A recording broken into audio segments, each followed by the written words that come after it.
Okay, so let's continue our lesson. So today we're going to have adjective as our lesson today. Jadi hari ini kita akan belajar tentang kata sifat ya, teman-teman. Nah, tapi sebelumnya kita mau review sedikit ya tentang kelas kata dan penggunanya di kalimat. Jadi materi hari pertama sampai hari kelima, kita sudah fokus dengan apa aja yang harus ada di dalam kalimat, kemudian urutannya bagaimana gitu ya, karena ada bentuk kalimat yang memang umum dan ada juga yang unik seperti itu. Nah, secara umum kalimat itu harus ada, sebentar, saya bukakan whiteboard dulu, teman-teman, supaya mudah untuk coret-coret ya. Sebentar. Oke. Nah, secara umum kalimat itu harus punya yang namanya subjek.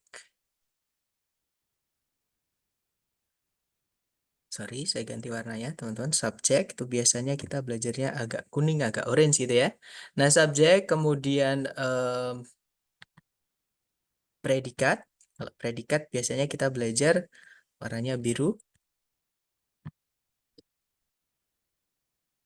Nah, kemudian kalimat itu kadang, tidak selalu ya, tapi kadang itu punya yang namanya objek gitu ya, teman-teman.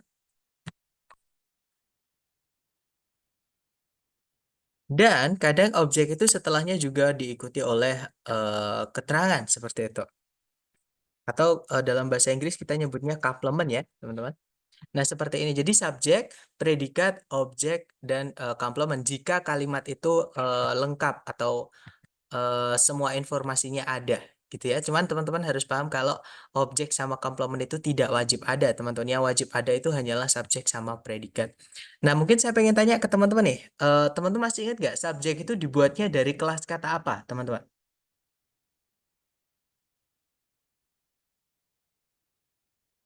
Boleh buka catatan, nggak apa-apa. Saya ingat teman-teman. Dari noun dan pronoun, betul teman-teman. Jadi subjek atau apa namanya, apa atau siapa yang ingin kita jadikan bahan pembicaraan ya, itu dibuatnya dari kata benda atau kita biasa nyebutnya noun. Kalau nggak gitu dari kata ganti atau kita menyebutnya pronoun gitu ya. Nah, kalau predikat dibuatnya dari kelas apa, teman-teman?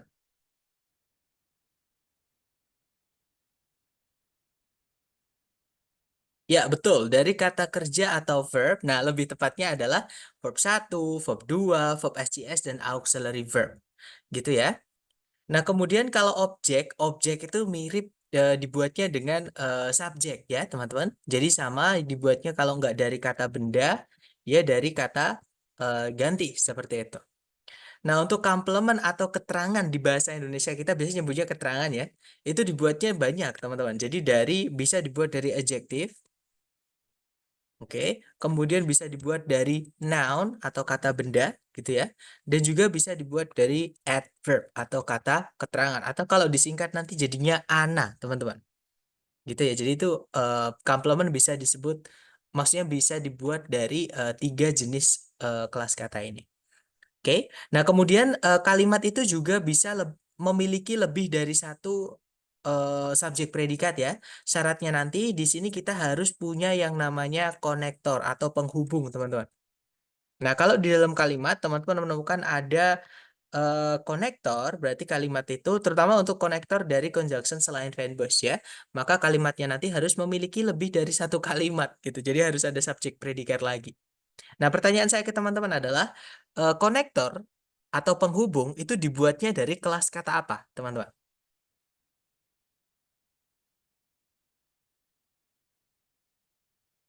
Ada yang masih ingat? Materi kita hari kedua, ya.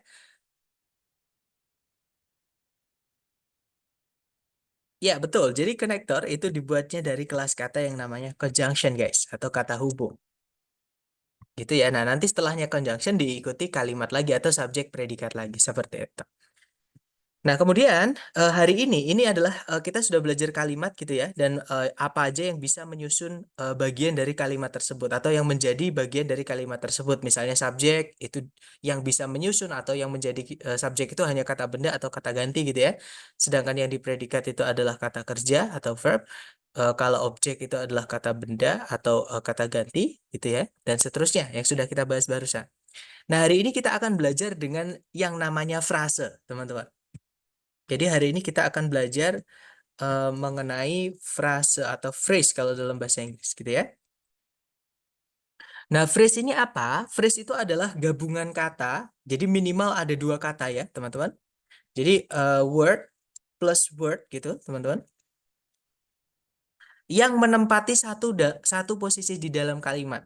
Entah itu subjek, entah itu predikat, entah itu objek, entah itu complement. Kalau konektor namanya phrasal conjunction ada, teman-teman. Tapi itu dianggap bukan frase ya, tapi itu dianggap satu kata seperti itu. Jadi word plus word yang terletak di dalam satu bagian kalimat itu nyebutnya adalah frase. Nah, word dan word di sini atau gabungan kata di sini itu nanti terdiri dari satu kepala atau yang dijelaskan gitu ya. Jadi kepalanya itu namanya dijelaskan, teman-teman. Itu cuma satu yang dijelaskan. Nah, untuk yang menjelaskan nanti itu boleh lebih dari satu.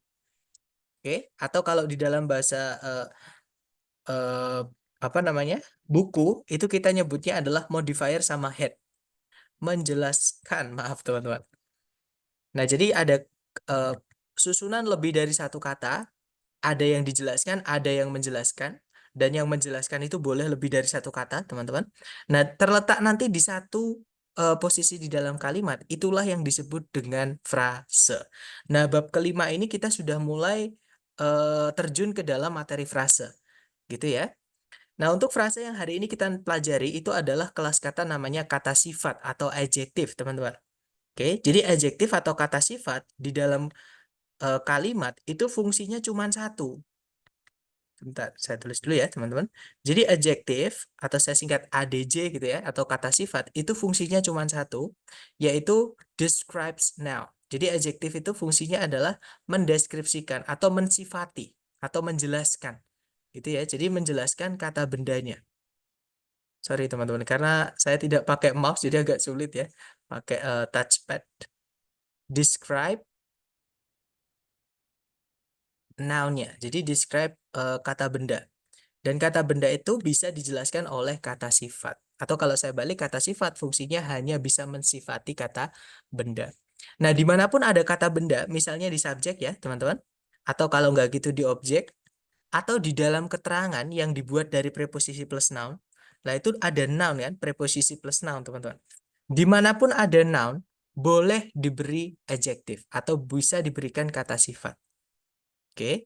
Jadi kata sifat itu letaknya ada dua, ada yang nempel dengan benda-benda, entah itu di subjek atau di objek ya, teman-teman. Ataupun di dalamnya keterangan itu biasanya ada preposition plus objeknya atau preposition plus noun-nya. Nah, noun-nya itu bisa juga ditempeli oleh kata sifat. Gitu ya, teman-teman. Nah, kata sifat itu juga bisa berdiri sendiri tanpa kata benda, letaknya nanti di setelah predikat, teman-teman. Oke, nah biasanya adjektif ini jatuh di setelah predikat yang tidak membutuhkan objek. Contohnya, you are handsome.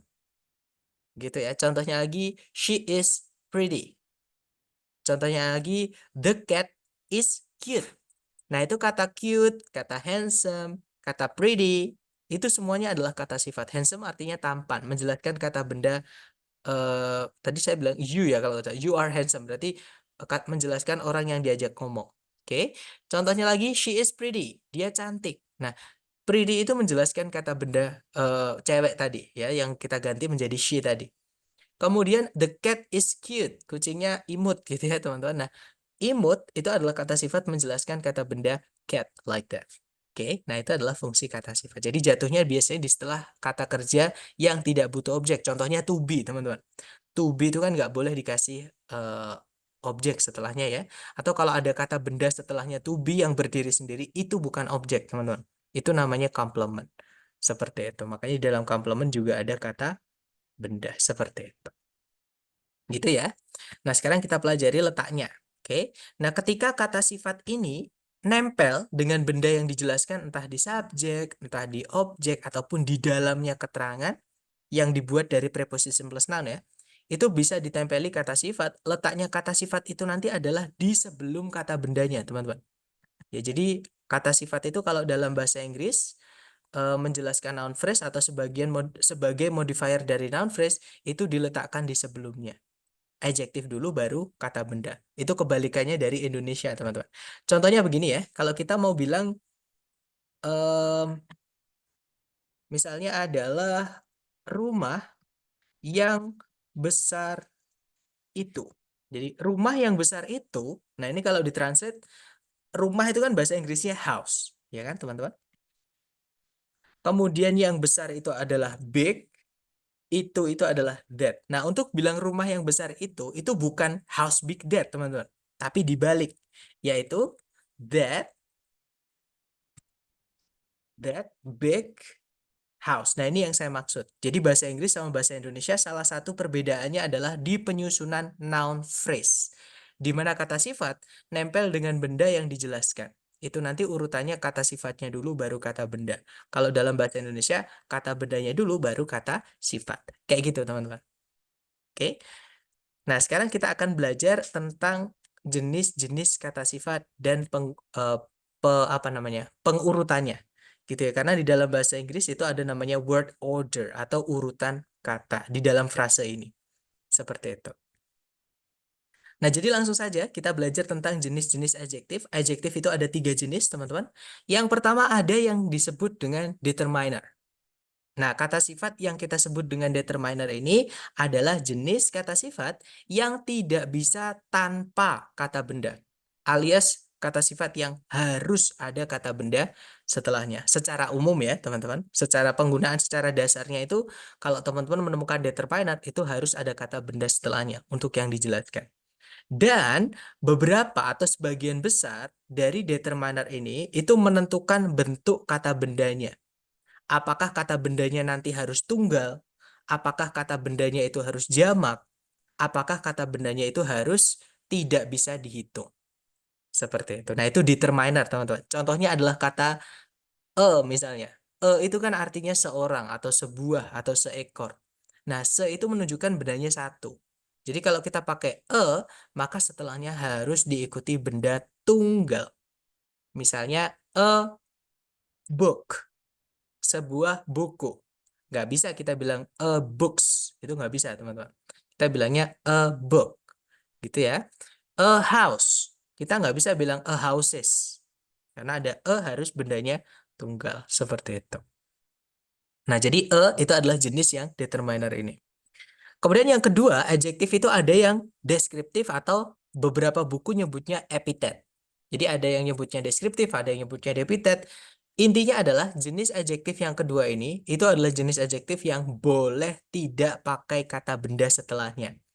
Alias dia berdiri sendiri sebagai komplement di setelah predikat, terutama predikat yang tidak membutuhkan objek. Seperti itu. Nah, untuk deskriptif atau epitet ini, dia hanya menambahkan arti saja, teman-teman. Jadi tidak mengotak-atik bentuk dari kata bendanya. Apakah kata benda harus tunggal, jamak, itu tidak. Untuk deskriptif itu bukan tugasnya. Gitu ya. Nah, karena dia ini hanya menambahkan arti aja. Nah, kalau teman-teman misalkan kesulitan menemukan susunan yang panjang, nah setiap menemukan kata sifat, teman-teman hapus aja nggak apa-apa. Karena dia cuma menambahkan, maksudnya kata sifat yang deskriptif ini ya, teman-teman. Karena dia hanya cuma menambahkan arti saja. Seperti itu. Nah, kemudian yang terakhir, ada kata sifat yang dibuat dari kelas kata lain, teman-teman, yaitu dibuat dari kata benda. Nah, kata sifat tapi dibuat dari kata benda. Itu nyebutnya adalah noun adjunct. Ada beberapa orang nyebutnya noun adjective. That's okay. Yang pasti teman-teman tahu cara makainya, gitu ya. Jadi ada benda, tapi dipakai sebagai kata sifat. Yang mana kata bendanya nanti jadinya menjelaskan kata benda lain. Seperti itu. Nah, kita bahas satu-satu dulu, teman-teman, yaitu yang determiner dulu.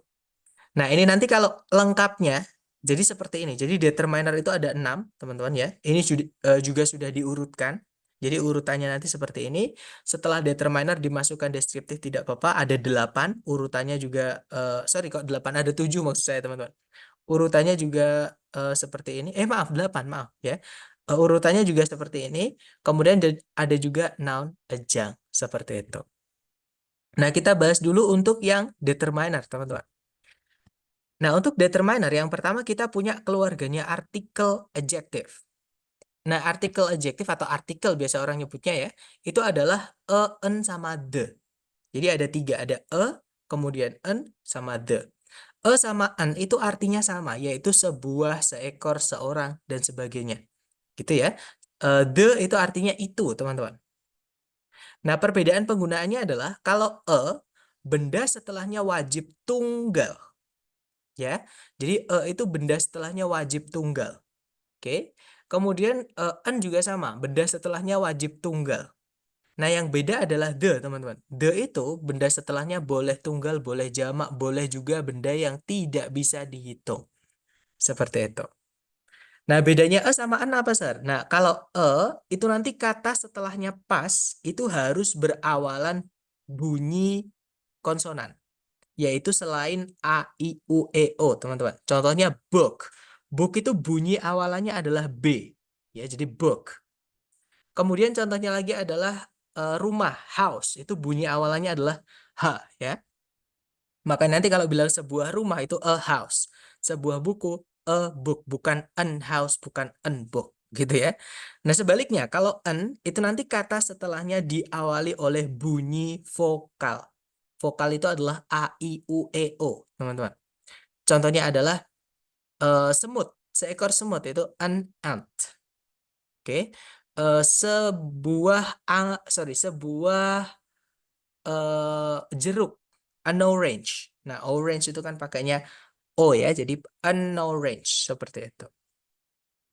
Nah, itu untuk an sama the. Nah, kemudian perlu teman-teman ketahui, the itu wajib dipakai oleh benda-benda yang hanya diciptakan Tuhan cuman ada satu.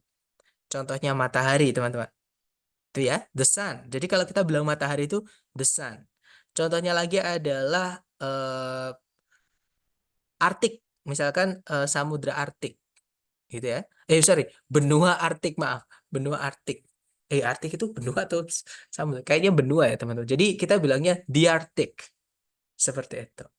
Oke. Contohnya lagi adalah Atlantik, the Atlantic Ocean. Oh, Atlantic Ocean ya, berarti samudra, teman-teman. Seperti itu. Oke. Nah, jadi contohnya seperti itu. Jadi semua yang cuma diciptakan Tuhan cuma ada satu atau sebutannya adalah singularity noun. Jadi kata benda singularity kita harus kasih the seperti itu. Nah, itu tadi artikel, teman-teman. Sekarang kita lanjut ke determiner yang berikutnya. Kita punya demonstrative adjective. Nah, demonstrative adjective ini caranya kita bilang ini atau itu. Jadi kata sifat yang menunjukkan apakah bendanya itu jauh dari yang ngomong atau dekat sama yang ngomong. Kalau jauh kita pakainya itu, ya. Kalau dekat kita pakainya ini. Contohnya buku itu. Nah, kalau saya bilang buku itu berarti bukunya jauh dari saya. Saya tidak memiliki bukunya atau saya tidak pegang bukunya, teman-teman. Gitu ya. Nah, tapi kalau saya bilang buku ini, artinya bukunya itu dekat sama saya. Maksudnya seperti itu. Nah, untuk bilang itu, kita bisa pakai that, bisa pakai those. Bedanya that sama those adalah kalau that, benda setelahnya harus tunggal.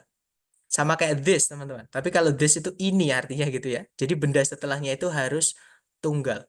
Atau kalau bendanya tidak bisa dihitung ya jangan dijamakkan. Intinya benda yang bisa dihitung itu juga bisa pakai that, bisa pakai this.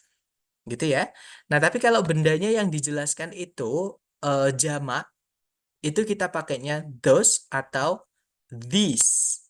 Seperti itu. Those artinya itu, this artinya ini. Contohnya, buku itu. Buku itu bahasa Inggrisnya that book. Buku-buku itu. Nah, karena bukunya banyak, kita bilangnya those books. Gitu ya. Contohnya lagi, buku ini. This book. Nah, tapi kalau buku-buku ini, bacanya these books. Nah, ini tulisannya memang kebalik ya, teman-teman. Kalau tulisannya I, bacanya E. Kalau tulisannya E, bacanya I. Like that. Oke, kita lanjut lagi ke nomor berikutnya, teman-teman. Nah, berikutnya kita punya possessive adjective atau kata sifat yang menunjukkan kepemilikan bendanya. Jadi bendanya itu punyanya siapa, gitu ya. Nah, untuk possessive adjective ini benda setelahnya bebas, teman-teman. Boleh tunggal, boleh jamak, boleh juga benda yang tidak bisa dihitung. Dia hanya ngasih tahu bendanya itu punya siapa, gitu ya. Nah, contohnya possessive adjective ini adalah his, dia laki-laki. Contohnya rumahnya dia laki-laki. Nyanya itu laki-laki, teman. Kita bilangnya his house. Kalau misalkan rumahnya, nyanya itu cewek, kita bilangnya her house. Nah, kalau each itu untuk benda yang kita nggak tahu cewek cowoknya dan jumlahnya satu, ya. Contohnya adalah eh, apa ya? Misalnya adalah telinganya. Nah, misalnya nyanya ini adalah seekor gajah misalnya, teman-teman. Dan kita nggak tahu gajahnya itu cewek atau cowok, ya kita bilangnya its ears. Seperti itu. Gitu ya. Nah, tapi kalau bendanya jamak, entah itu manusia, entah itu bukan, pakainya their kalau kepemilikan, teman-teman. Contohnya eh, apa namanya? Rumah mereka, rumah mereka. Nah, mereka kan banyak, teman-teman. Ya, kita bilangnya their house. Seperti itu. Oke. Sir, I'm sorry, I still don't understand yet about the definition harus dengan noun dan menentukan bentuk noun. Harus dengan noun. Nah, gini deh, teman-teman. Saya punya dua kalimat ya. Teman-teman bandingkan yang mana yang benar atau yang mana yang enak gitu aja. Kalau teman-teman bingung benar atau salah, kira-kira yang enak atau yang teman-teman pernah dengar itu kira-kira yang benar yang mana? Contohnya gini. Ini kalimat pertama ya. The is my friend. Yang kedua kalimatnya berbunyi, the boy is my friend. Kalimat yang enak didengar yang mana, teman-teman? The is my friend atau the boy is my friend? Yang kedua, nah dijawab oleh Miss Selviana ya. Betul, yang kedua lah yang benar. Nah, ini yang saya maksud. The di dalam subjek. Ini kan the-nya terletak di sebelumnya predikat ya, teman-teman. Berarti itu kan harusnya tempatnya subjek. Nah, ini kata bendanya mana? Kan nggak ada kata bendanya. Nggak bisa ini jadi subjek. Seperti itu. Nah, jadi the ini adalah jenis kata sifat yang harus dikasih kata benda. Nggak bisa kita cuma bilang he is the. The apa? Harus ada lanjutannya, harus ada kata benda. Gitu ya. Dan menentukan bentuk kata bendanya. Nah, kata benda itu bentuknya banyak, teman-teman. Ada benda yang bisa dihitung. Contohnya buku. Buku itu kita bisa bilang sebuah buku, dua buah buku, tiga buah buku. Nah, kalau benda yang bisa dihitung, itu bisa tunggal, bisa jamak. Bisa satu, bisa lebih dari satu. Oke, kalau satu ya jangan dikasih S. Contohnya book. Kalau banyak ya dikasih S, books. Gitu ya. Nah, contohnya itu benda setelahnya harus tunggal. Jadinya a book. Seperti itu. Sedangkan misalnya the itu boleh diikuti jamak, boleh diikuti tunggal. Jadi kita boleh bilang the book atau the books. Seperti itu. Sir, kalau sebentar ya, saya mau tanya dulu ke Mister siapa tadi? Sebentar. Mister Rizky, untuk maksud saya sudah paham belum? Harus ada kata benda setelahnya sebelum nabrak bagian kalimat yang lain. Oke, nah sekarang saya mau menjawab pertanyaannya Mr. Rio Aditya. Sir, kalau this is my friend itu boleh atau tidak? Nah, jawabannya boleh. Tapi this itu bukan kata sifat. Oke, kalau teman-teman boleh cek di kamus. Seperti yang saya sampaikan di hari pertama, bahasa Inggris itu nggak enaknya dia kadang memiliki lebih dari satu kata. Walaupun katanya sama. Contohnya kata this ini, teman-teman. Kalau kita cek di kamus, kita melihat kata this itu memiliki kelas determiner, yang mana dia adalah kata sifat. Nah, dia juga memiliki kelas kata pronoun atau kata ganti, yang mana dia bukan kata sifat, karena dia kelas kata yang berbeda. Gitu ya. Nah, kata sifat yang determinate ini harus ada kata benda setelahnya this. Contohnya adalah ini ya. Is there any way of solving these problems? Nah, this di sini karena setelahnya ada kata benda, this ini adalah kata sifat. Nah, tapi kalau teman-teman perhatikan yang di atas, we must make sure this doesn't happen again. Kita harus apa namanya? Apa namanya? Meyakinkan atau apa ya teman bahasa saya? Kita harus memastikan, make sure itu memastikan. Kita harus memastikan ini tidak terjadi lagi. Atau teman-teman boleh apa namanya? Review atau melihat rekaman hari pertama. Ketika kita membahas kata kerja pronoun, ada nggak kata that saya sebutkan? Sorry, those bukan that ya, tapi those saya sebutkan. Teman-teman boleh cek. Pasti saya sebutkan. Nah, jadi those itu juga kata ganti, tapi dia juga bisa jadi kata sifat. Nah, hari ini kita bahas yang kata sifat. Oke, jadi kalau pertanyaan this is my friend, apakah bisa? Jawabannya bisa. Oke, nah tapi itu bukan kata sifat. Kita bahas yang kata sifat. Seperti itu, yang determiner. Gitu ya. Jadi sekali lagi saya ulangi ke teman-teman, kalau dalam bahasa Inggris satu kata itu kadang memiliki lebih dari satu arti. Nah, kalau misalkan kelas katanya, kadang beda arti, beda kelas kata. Kadang pun satu arti, itu pun kadang memiliki lebih dari satu kelas kata, teman-teman. Nah, kalau beda kelas kata, beda penggunaan walaupun katanya sama. Seperti itu. Gitu ya. Jadi kalau pronoun dia bisa berdiri sendiri, malah justru kalau ditambah kata beda setelahnya jadi salah. Karena nanti subjeknya double. Gitu ya. Jadi kalau menemukan this diikuti kata benda di dalam satu posisi kalimat, entah itu subjek, entah itu objek, itu bukan kata ganti this-nya. Itu adalah kata sifat, yaitu dari keluarganya determiner yang demonstratif adjektif tadi. Seperti itu. Dapat nggak? Atau gini, saya mau cek ke teman-teman nih. Pertanyaan saya ke teman-teman, di kalimat ini, eh, this boyfriend of yours, how old is he? Pertanyaan saya, this di sini, apakah dia kata sifat, apakah dia kata ganti?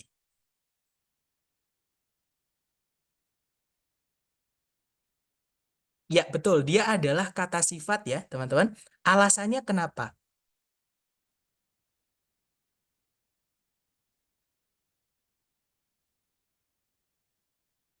Ada noun, yaitu yang mana, Mister Rio? Kata nounnya, ya ada boyfriend. Boyfriend itu adalah kata benda ya, teman-teman. Berarti this itu bukan kata ganti, karena kata ganti tidak boleh gandeng kata benda, karena nanti double, entah itu subjek, entah itu objek. Dia double posisinya gitu ya. Pertanyaan saya, kita coba acak ya, teman-teman. Kita coba acak senemunya. Nah, misalkan di sini, di dalam kalimat ini, in this chapter of the book, pertanyaan saya, this-nya di sini ini kata sifat atau kata ganti?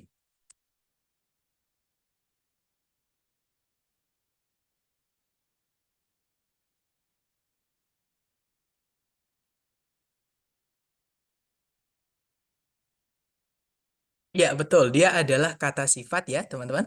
Karena setelahnya ada kata chapter. Chapter itu adalah kata benda. Seperti itu. Oke. Dan kata benda sama kata ganti tidak bisa menempati satu posisi kalimat yang sama karena nanti double. Entah itu subjek, entah itu objek. Seperti itu. Jadi itu bukan kata ganti, tapi itu adalah kata sifat. Seperti itu, teman-teman. Nah, contohnya yang kata ganti, ini saya perlihatkan ke teman-teman ya. This yang berdiri sendiri tanpa kata benda itu disebut dengan kata ganti. Atau berarti dia kata ganti, teman-teman, di dalam kalimat tersebut. Coba kita cari yang di bawah ini ada apa tidak.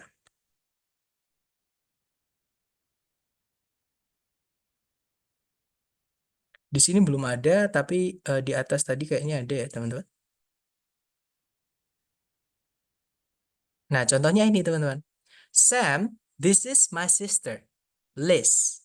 Sam, ini adalah saudariku, namanya Liz. Seperti itu. Nah, di situ this-nya ini adalah kata ganti karena setelahnya nabrak posisi yang lain, nggak ada kata bedanya. Itu yang membedakan kata ganti dan kata sifat. Seperti itu. Gitu ya, terutama yang determiner, teman-teman. Oke, dapat ya, Mister Rio ya?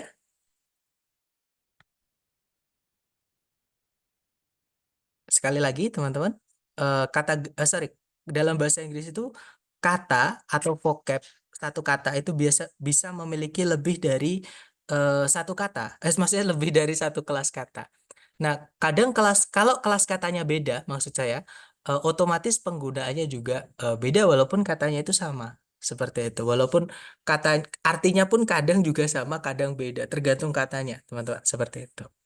Berarti bukan hanya this atau that yang bisa menjadi adjektif, which sama whose dan sebagainya juga ya.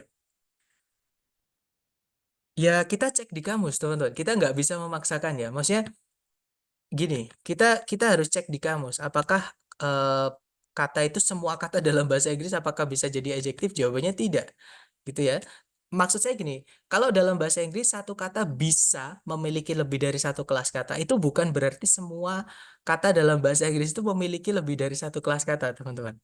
Ya, jadi contohnya kata which apakah bisa jadi kata sifat? Ya kita cek aja di kamus. Nah, ternyata bisa. which itu juga bisa jadi determiner, ya kan? Nah, tapi kalau which jadi determiner itu menjadi kalimat tanya, teman-teman, karena menanyakan eh, yang mana gitu ya, atau yang bagaimana seperti itu. Nanti jawabannya menunjukkan sifat bendanya. Contohnya ini, teman-teman. Which book are you looking for? Nah, itu which-nya itu adalah kata sifat, tapi dipakai untuk menanyakan sifat dari bendanya. Jadi, buku yang mana yang kamu cari? Buku yang saya cari adalah buku biru. Nah, buku biru. Biru itu yang ditanyakan oleh which ini, teman-teman. Nah, kalau teman-teman cek di kamus, biru itu adalah kata sifat. Atau kita cek aja ya. Tapi dia bisa kata benda juga, teman-teman. Ya, jadi tergantung penggunaannya di kalimat. Tapi di sini kita fokusnya yang kata sifat. Seperti itu. Nah, whose juga bisa karena whose menanyakan kepemilikan, teman-teman. Nah, dia bisa jadi determiner. Cuman di sekali lagi ya, teman-teman, whose yang determiner itu dia menjadi pertanyaan. Ya, contohnya adalah ini. Whose keys are those? Eh, kunci-kuncinya siapa itu? Nah, nanti jawabannya misalnya itu adalah kunci-kunciku. Those are my keys. Nah, jawabannya kan my. My tadi adalah masuk ke dalam yang kita bahas tadi, teman-teman, yaitu possessive adjective. Tapi ini nggak saya tulis ya, karena di soal TOEFL structure teman-teman tidak akan pernah menemukan kata my dan juga your. Seperti itu. Tidak ada si pembuat soal itu menceritakan tentang kehidupan pribadi. Nah, jadi kalau misalkan which atau whose apakah bisa kita anggap sebagai adjektif di soal structure TOEFL? Jangan. Karena whose sama which di apa namanya? Di kalimat bahasa Inggris yang dia adalah kata sifat itu adalah kata tanya, menanyakan sifat bendanya. Seperti itu. Dan sedangkan di soal structure TOEFL tidak ada apa namanya? eh, kalimat tanya seperti itu. Kak, tadi di di Longman nomor 2 ada whose house. Sebentar kita cek, teman-teman. Yang nomor 2. Nah, ini ya, whose house. Teman-teman masih ingat nggak di hari kedua kita belajar tentang yang contohnya adalah whose daughter. Nah, pertanyaan saya ke teman-teman, whose house di situ masih ingat nggak fungsinya sebagai apa? Boleh dibuka catatan hari kedua, teman-teman, yang sudah nyatet ya tapi atau mungkin teman-teman yang punya fotonya boleh dibuka. Ya, dia adalah conjunction yang selain fan boys. Betul. Jadi kalau teman-teman menemukan 5W1H di soal structure TOEFL, anggap sebagai conjunction. Karena di soal structure TOEFL itu tidak ada kata tanya seperti itu. Dosen itu kok nggak ada tulisan conjunctionnya? Nah, ini sebenarnya materi kita hari ke-10. Karena itu adalah jenis pronoun yang namanya relative pronoun. Relatif pronoun itu apa? Nanti kita bahas di hari ke-10. Ya, teman-teman. Karena kalau teman-teman lihat, whose house itu kan dia adalah satu kata ya, satu kesatuan, teman-teman. Dia conjunction. Nah, setelahnya langsung diikuti predikat, ya kan? Nah, jadi ini yang disebut dengan relative pronoun. Nah, relative pronoun itu salah satu yang dianggap sebagai conjunction karena fungsinya mirip dengan conjunction. Bukan mirip sih, sama, teman-teman, yaitu menghubungkan dua SP. Yang pertama atau subjek yang pertama adalah that, dia kata ganti ya. Kemudian diikuti is, itu predikatnya, disingkat jadinya that's. Nah, kalau di speaking itu boleh disingkat, tapi kalau di written English jangan, teman-teman. Karena itu akan mengurangi nilai teman-teman, seperti itu. Kemudian ada conjunction whose house, yang mana dia sekaligus menjadi subjek. Kemudian predikatnya adalah has burned. Nah, untuk conjunction yang bisa menjadi sekaligus menjadi subjek, itu materi kita hari ke-10. Seperti itu. Gitu ya, teman-teman. Jadi apakah ditanya itu apakah determiner? Jawabannya bukan. Itu kalau di Inggris kan nanti yang rumahnya. Itu adalah orang yang rumahnya telah terbakar habis. Seperti itu. Nah, yang rumahnya itu kan namanya ada yang-yangnya ya, sama kayak that, sama kayak which.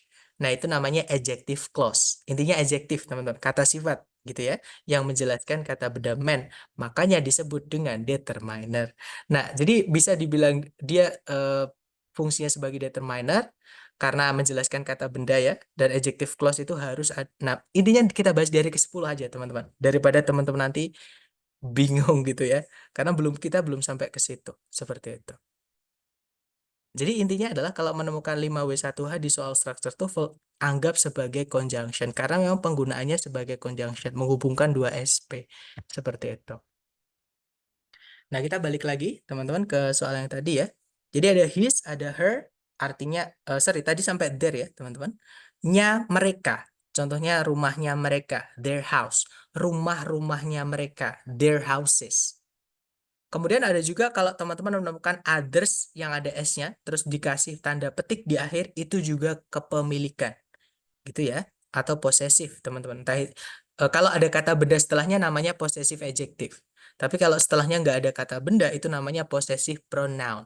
Sekali lagi, ada beberapa determiner ini yang bisa jadi pronoun, kayak that tadi. Gitu ya. Jadi kalau teman-teman cek kata his itu nanti tulisannya posesif, tapi ada dua, possessive adjective sama possessive pronoun. Seperti itu. Atau kalau teman-teman menemukan kata benda, entah itu kata benda murni atau nama, ditambahkan dengan tanda petik S, itu juga kepemilikan. Atau posesif. Kalau ada kata benda setelahnya, berarti itu yang adjektif, yang materi kita hari ini. Gitu ya. Atau fokusnya adalah, kalau kita fokus dengan materi hari ini ya teman-teman, kata-kata ini setelahnya harus diikuti kata benda sebelum nabrak apa namanya bagian kalimat yang lain, misalnya predikat atau misalnya keterangan seperti itu. Nah, sebenarnya determiner ada lagi setelahnya, teman-teman. Tapi saya ingin menjelaskan 3 determiner yang pertama, yaitu artikel, demonstratif, dan juga posesif. Artikel, demonstratif, dan posesif ini kita hanya bisa pilih salah satu saja untuk menjelaskan satu kata benda di dalam kalimat. Maksudnya hanya boleh pilih salah satu aja. Misalnya kalau sudah pakai ya jangan dimasukkan my. Kita nggak bisa bilang my cat atau my a cat. Itu nggak bisa, teman-teman. Salah satu aja, my cat aja atau a cat saja.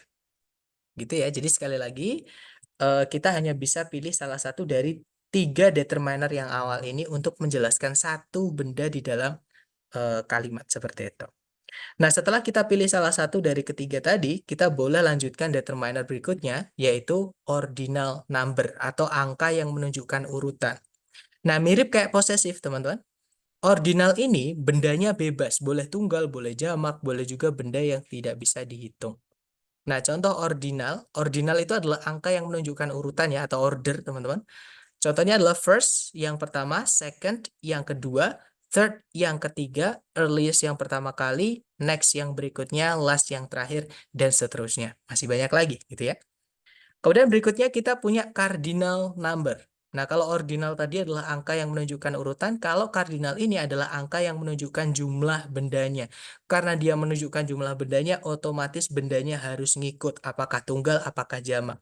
Misalkan kalau kita pakai one, maka bendanya setelahnya harus tunggal. Contohnya one person, gitu ya. One child. Kita nggak bisa bilang one children, itu nggak bisa. Oke, one child, satu anak.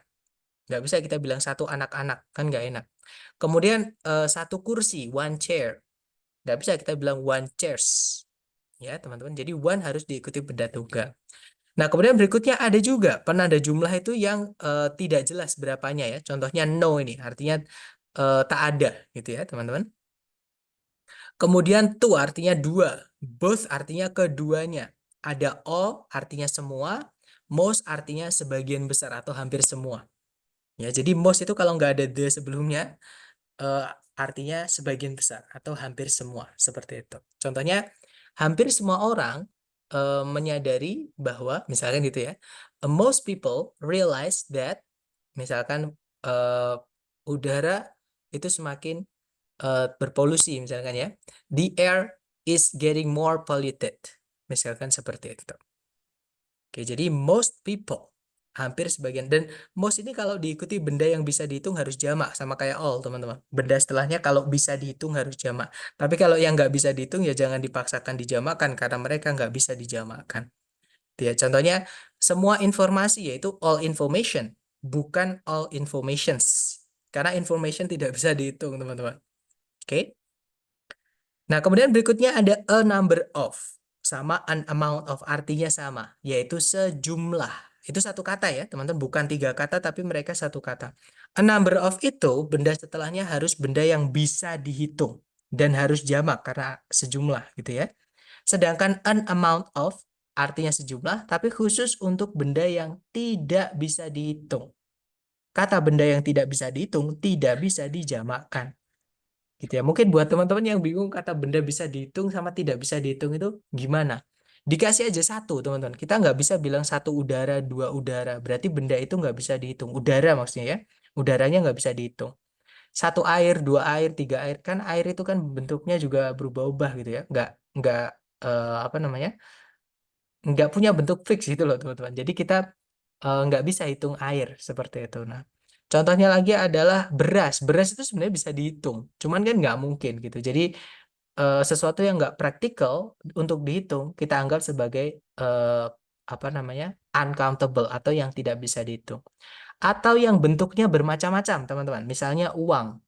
Uang itu dianggap nggak bisa dihitung karena bentuknya banyak. Alat pembayaran itu ada yang koin, ada yang kertas. Kertas itu pun juga nggak bisa dihitung gitu ya.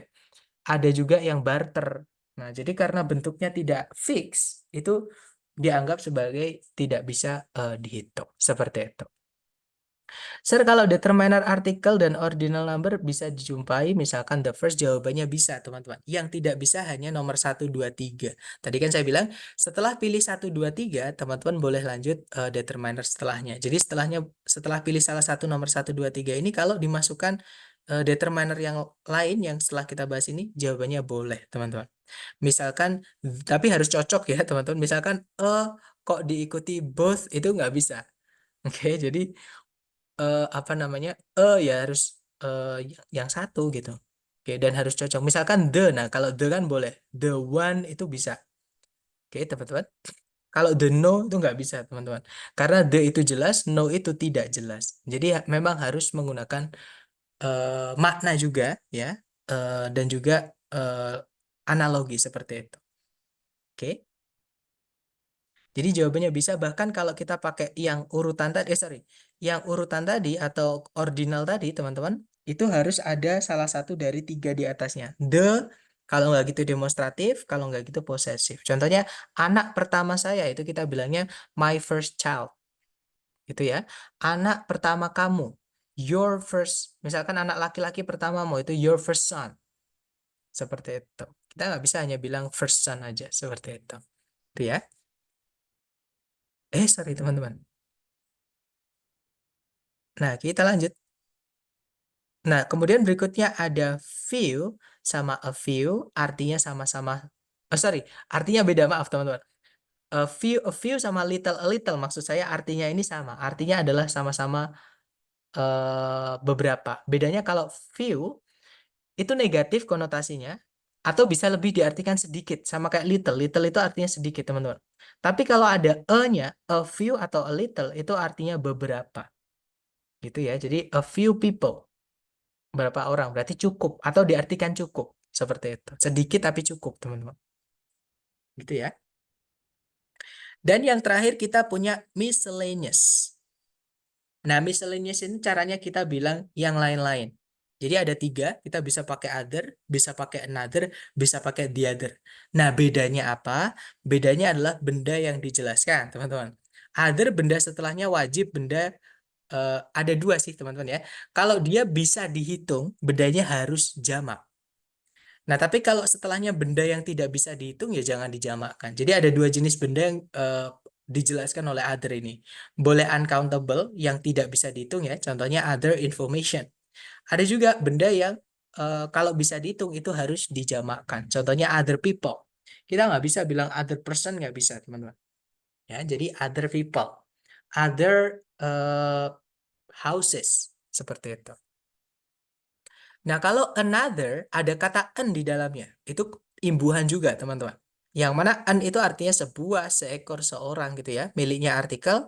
Dan benda setelahnya wajib benda yang bisa dihitung. Jadi hanya khusus benda yang bisa dihitung.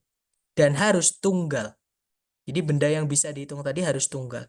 Seperti itu. Contohnya rumah. Another house. Gitu ya. Contohnya lagi orang. Another person. Orang lain. Seperti itu. Nah, kalau misalkan the other, ada the di sebelumnya artikel, di sebelumnya other-nya. The ini keluarganya artikel juga, yang mana kita tadi sudah belajar kalau the itu benda setelahnya bebas, boleh diikuti semua jenis kata benda. Boleh benda yang bisa dihitung, kalau bisa dihitung itu boleh tunggal, boleh jamak, ataupun benda yang tidak bisa dihitung. Nah, itu penggunaan the, ya. Jadi the other ini bebas, teman-teman. Oke, boleh diikuti semua jenis kata benda. Nah, tapi kalau misalnya sebelumnya kata other, another, dan the other ini ada teman-temannya yang lain, misalnya ada kata some, teman-teman. Itu kita harus hilangkan an sama the. Karena some itu menunjukkan ketidakjelasan ya. Jadi sudah menunjukkan ke indefinite. Jadi indefinite itu bendanya tidak jelas yang mana. Ini some yang artinya suatu ya, teman-teman. Atau yang artinya beberapa pun juga sama. Tapi karena jumlahnya tidak jelas, mirip sama kayak an, supaya tidak double, maka an-nya harus dihilangkan. Walaupun setelahnya walaupun setelahnya tunggal gitu ya. Misalnya, sorry teman-teman. Misalnya adalah, saya mau bilang, saya memerlukan alat apapun yang lain gitu ya. Kita bilangnya I need any other tool. Nah, saya butuhnya toolnya satu, tapi pakainya any. Jadi pakainya balik lagi ke other. Karena kalau any another itu double nanti. Any sama an-nya double. Any the other itu juga, any sama the itu double. Pemborosan, teman-teman. Any itu tidak jelas, the itu jelas. Nah, jadi yang mana? Yang tidak jelas atau yang jelas? Seperti itu. Gitu ya. Makanya tadi saya sampaikan, artikel itu fungsinya untuk menunjukkan bahwa bendanya itu jelas atau tidak. Kalau sebelumnya ada penanda misalnya jumlah, kok penanda jumlahnya itu tidak jelas, maka an sama the harus ngalah, harus hilang, teman-teman. Gitu ya. Balik lagi ke other. Seperti itu. Sir, kapan pakai few, kapan pakai little kalau artinya sama? Oh, tadi saya lupa ya, teman-teman, menjelaskan. Jadi few itu untuk benda yang bisa dihitung dan harus dijamakkan ya. Sama kayak a few, hanya beda arti saja. Kalau few artinya sedikit, kalau a few artinya beberapa atau cukup, bisa dibilang seperti itu. Jadi benda kalau few itu harus bisa dihitung. Tapi kalau little sama a little artinya sedikit sama beberapa untuk benda yang tidak bisa dihitung. Seperti itu. Gitu. Jadi tergantung bendanya aja. Kalau few itu untuk benda, atau kita buka di kamus ya, teman-teman. Kalau kita cek di kamus, kita cari kata few. Nah, few itu keluarganya determiner ya, dia penanda jumlah, walaupun dia juga bisa jadi kata ganti, teman-teman. Seperti itu. Nah, contohnya adalah I have to buy a few things. Dikasih S, teman-teman. Jangan tertipu dengan kata a ya. Jadi a few itu satu kata sama kayak a lot of. Cuman beda arti aja. Kalau a few beberapa, dan benda setelahnya harus benda yang bisa dihitung dan wajib dijamakkan. Oke, a few minutes. Contohnya lagi, a few people. Nah, pakainya were juga, itu inversi ya, teman-teman. There were a few people. Seperti itu. Nah, tapi kalau kita pakai yang little, yang determiner ya, bukan yang kata sifat, kita cari yang di bawah, teman-teman. Kita cari yang bukan kata sifat, tapi yang determiner. Nah, yang ini, teman-teman. Nah, contohnya adalah there is little doubt. Artinya ada sedikit keraguan. Gitu ya. I paid little attention. Nah, saya sedikit memperhatikan. Saya memberikan perhatian yang sedikit. Nah, attention kan nggak bisa dihitung, teman-teman. Contohnya lagi adalah, nah kalau ini kata ganti ya, pokoknya setelahnya nggak ada kata benda itu, teman-teman jangan tertipu. Memang kamus ini nggak enaknya, Longman itu nggak enaknya kamusnya online seperti ini, teman-teman. Harusnya determiner sendiri gitu ya, pronoun sendiri supaya teman-teman bisa melihat contohnya. Tapi sama si pembuat kamus ini malah dicampur. Nah, ini kalau saya yang bikin kamus harusnya determiner sendiri, pronoun sendiri, karena contohnya beda, teman-teman. Penggunaannya juga beda. Contohnya adalah liter of. Nah, nanti saya jelaskan, teman-teman. Kalau ada of, ternyata nemu contoh ya. Jadi nanti saya jelaskan ketika balik ke sana tadi. Kita cari yang, sebentar.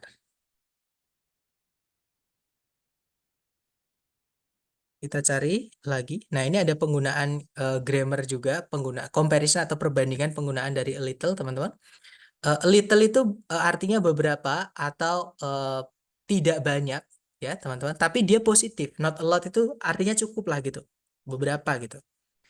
Nah, contohnya adalah we still have a little time left.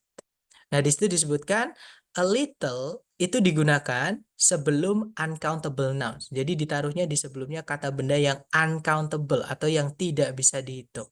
Contohnya time, waktu ya, bukan time yang kali, teman-teman. Karena kalau time yang kali itu bisa dihitung. Two times atau twice itu ya. Five times itu 5 kali. Tapi kalau waktu itu tidak bisa dihitung karena dia tidak apa ya, tidak berwujud seperti itu. Nah, tapi kalau little aja sebenarnya sama, dipakai untuk uncountable noun juga ya, teman-teman. Cuman bedanya adalah di maknanya. Jadi little itu utamanya dipakai di formal English yang artinya tidak banyak dan menekankan betapa sedikitnya jumlahnya. Jadi artinya sedikit seperti itu, teman-teman. Gitu ya. Dan kita juga bisa bilang very little itu nggak apa-apa, teman-teman. You can say very little. Contohnya, he has very little money. Dia memiliki uang yang sangat sedikit, seperti itu. Oke, jadi few sama little artinya sama. Kalau little itu uncountable noun. Nah, kalau few tadi setelahnya diikuti, coba kita cek ya. Few tadi ada apa namanya? Grammarnya nggak, teman-teman? Grammar comparisonnya. Ada juga, teman-teman. Cuman bedanya adalah dia diikuti plural nouns, benda yang bisa dihitung dan jamak. Intinya benda jamak, dan yang bisa dijamakkan itu cuma yang bisa dihitung. A few people, kemudian a few days, kemudian sorry, kita cari yang nggak ada off-nya dulu, teman-teman, karena saya tadi belum menjelaskan yang ada off-nya. Nah, few juga sama, few itu diikuti benda yang bisa dihitung dan jamak juga, teman-teman. Oke, cuman hanya beda di arti aja. Kalau few itu artinya sangat sedikit gitu ya. Jadi not many atau bahkan hardly any, bahkan hampir tidak ada. Seperti itu. It emphasizes how small the number is. Jadi menjelaskan seberapa sedikitnya jumlahnya atau angkanya. Seperti itu. Gitu ya. Jadi secara arti sama, tapi bedanya adalah benda setelahnya. Kalau few bisa dihitung, kalau little tidak bisa dihitung bendanya, teman-teman. Gitu ya. Nah, memang kalau di phrasing ini teman-teman nanti masuknya ke dalam vocab seperti itu. Dan vocab itu sekali lagi diperkaya dari sering-sering latihan tulis, sering-sering latihan tulis seperti itu. Nah, itu tadi adalah apa namanya? Determiner ya, ada 6 teman-teman. Artikel, demonstratif, posesif, ordinal, cardinal, sama miscellaneous. Ini sebenarnya nama-nama ini beberapa, pokoknya beda buku itu biasanya beda-beda teman-teman. Tapi intinya sama. Ada yang nyebut cardinal itu quantifier, ada yang nyebutnya cardinal, macam-macam. Intinya teman-teman paham kalau itu menunjukkan jumlah bendanya, itu masuknya ke dalam cardinal ini. Itu ya. Little yang berarti kecil itu masuk adjektif saja. Betul, itu masuk ke adjektif yang deskriptif atau epitet, lebih tepatnya di nomor 2, yaitu size atau yang ukuran, teman-teman. Sinonimnya small. Gitu ya. Jadi dia adalah kata sifat dari keluarganya, dari jenisnya deskriptif. Nah, sekarang kita bahas yang deskriptif ya, teman-teman. Deskriptif itu berbeda dari determiner, dia boleh tanpa kata benda, biasanya jatuh setelah to be ya, setelah predikat to be yang berdiri sendiri tanpa ada kata kerja setelahnya, itu namanya linking verb, bukan auxiliary, teman-teman. Kalau to be berdiri sendiri tanpa kata kerja lain setelahnya, itu bukan auxiliary, tapi dia linking verb. Sama, itu satu kata tapi memiliki lebih dari satu kelas kata, seperti itu. Nah, untuk kata kerja yang bisa berdiri sendiri tanpa kata benda setelahnya dan tidak merubah kata benda, dan tidak merubah bentuk kata bendanya, apakah bendanya harus tunggal, apakah bendanya harusnya jamak, itu enggak, teman-teman, untuk deskriptif ini. Itu ya. Itu ada 8 kategori berdasarkan urutan. Jadi yang pertama ada quality atau karakter. Nah, jadi quality atau karakter itu bagaimana sih benda itu secara garis besar, secara general. Nah, contohnya adalah arid. Arid itu artinya gersang atau kering gitu ya. Excessive artinya berlebihan. Essential artinya penting. Accurate artinya akurat. Brittle artinya lapuk. Distinct artinya berbeda. Seperti itu. Nah, berikutnya ada size, jadi ukuran bendanya. Seberapa besar benda itu? Apakah bendanya itu tiny? Tiny artinya sangat kecil. Massive artinya sangat besar. Large, massive artinya besar, teman-teman. Kalau yang sangat besar itu huge, gitu ya. Ada large artinya besar. microscopic, mikroskopis, wide, lebar atau luas, tall itu tinggi. Berikutnya ada age or temperature. Nah, age itu umur, temperature itu adalah suhu. Nah, kenapa mereka dijadikan nomor 3 jadi satu? Karena ini boleh dibolak-balik. Kalau teman-teman menemukan ada umur sama temperatur dalam kata sifat atau sebagai kata sifat yang menjelaskan kata bendanya, letaknya di sebelum kata bendanya, itu boleh ditukar. Boleh umurnya dulu ataupun boleh suhunya dulu. Gitu ya. Tergantung preferensi, teman-teman. Contohnya umur, kita punya old artinya tua, modern artinya modern, ancient artinya kuno, archaic artinya juga kuno, sinonim mereka, teman-teman. Jadi adjektif itu juga punya sinonim. Gitu ya. Contohnya huge sama big tadi itu, massive sama big atau large itu sinonim, teman-teman. Kemudian new artinya baru, classic artinya klasik, gitu ya. Nah, untuk contoh temperatur, kita punya warm artinya hangat, cold dingin, cool sejuk, hot panas, dan masih banyak lagi tentunya. Ini hanya contoh gitu ya. Nah, berikutnya ada lagi participle. Participle ini adalah materi kita sebut di materi hari keempat tentang inversi. Jadi participle itu adalah verb ing atau verb 3 yang berfungsi sebagai kata sifat, teman-teman. Nanti artinya yang kalau aktif, kalau yang pasif artinya nanti yang di. Nah, contohnya yang atau yang aktif, existing artinya yang ada. Fascinating yang menarik. Alternating yang berubah-ubah. Nah, contohnya untuk yang verb 3 ada required. Ini kalau jadi verb 3 artinya yang diperlukan. Misalkan buku yang diperlukan. A required book atau the required book. Seperti itu. Contohnya lagi intended itu yang disengaja. Used yang pernah dipakai atau bekas, teman-teman. Seperti itu. Dan masih banyak lagi. Ini hanya contoh aja. Gitu ya. Nah, berikutnya ada shape atau bentuk bendanya. Jadi bendanya itu bentuknya bagaimana. Contohnya ada circle artinya kotak. Ada flat artinya datar. Round artinya bulat gitu ya. Ada concave artinya cekung. Ada convex artinya cembung. Berikutnya ada color atau warna. Warna bendanya ada purple, ungu ya. Bacanya bukan purple ya teman, tapi purple. Sama kayak kura-kura itu bukan turtle tapi turtle. Kemudian vibrant artinya berwarna-warni. Sama kayak colorful. Ada colorless artinya tak berwarna. Ada reddish artinya kemerah-merahan. Kalau bluish artinya kebiru-biruan. Seperti itu teman-teman. Berikutnya ada origin or location. Jadi bendanya itu dibuat di mana, itu origin ya. Atau benda itu terletak di mana, itu location. Contohnya adalah Spanish. Artinya dari Spanyol. American dari Amerika. French dari Prancis. British dari Eropa. European dari Eropa. Misalkan kalau dari Indonesia ya Indonesia. Gitu ya. Dari China, Chinese. Dan sebagainya. Seperti itu teman-teman. Dari Italy ya Italian. Seperti itu. Nah, yang terakhir adalah material atau bahan bendanya. Jadi bendanya itu dibuatnya dari apa? Contohnya wooden itu dari kayu, cotton dari kapas, metal dari logam, plastik dari plastik, diamond dari berlian, concrete dari beton. Misalkan lagi dari fiber atau dari serat itu ya fiber itu. Dan masih banyak lagi teman-teman. Bahan itu banyak banget ya, seperti itu. Nah, itu tadi adalah jenis-jenis deskriptif. Deskriptif ini hanya nambahin arti aja, teman-teman. Kalau dia nempel di sebelum kata benda, teman-teman boleh hapus, ya, supaya tidak kelihatan panjang, supaya tidak kelihatan sulit. Itu teman-teman hapus saja kata sifatnya. Oke? Nah, kemudian berikutnya ada noun adjunct. Noun adjunct ini adalah, walaupun ini jarang ya, teman-teman, noun adjunct ini jarang keluar. Dia adalah kata sifat, tapi diciptakan oleh kata atau dari kata benda. Atau ada kata benda tapi menjelaskan kata benda yang lain. Kan harusnya yang menjelaskan kata benda kan kata sifat. Tapi ini kata benda, teman-teman. Jadi kata benda menjelaskan kata benda. Nah, kata benda yang menjelaskan kata benda itu disebut dengan noun adjunct. Noun adjunct sendiri itu ada dua jenis. Yang pertama ada dari kata benda murni. Contohnya adalah pencil case. Ya. Nah, pencil case itu kotak pensil. Mungkin saya ingin bertanya ke teman-teman. Kalau teman-teman beli kotak pensil di toko alat tulis, yang penjualnya keluarkan atau yang berikan ke teman-teman itu nanti pensilnya atau kotaknya.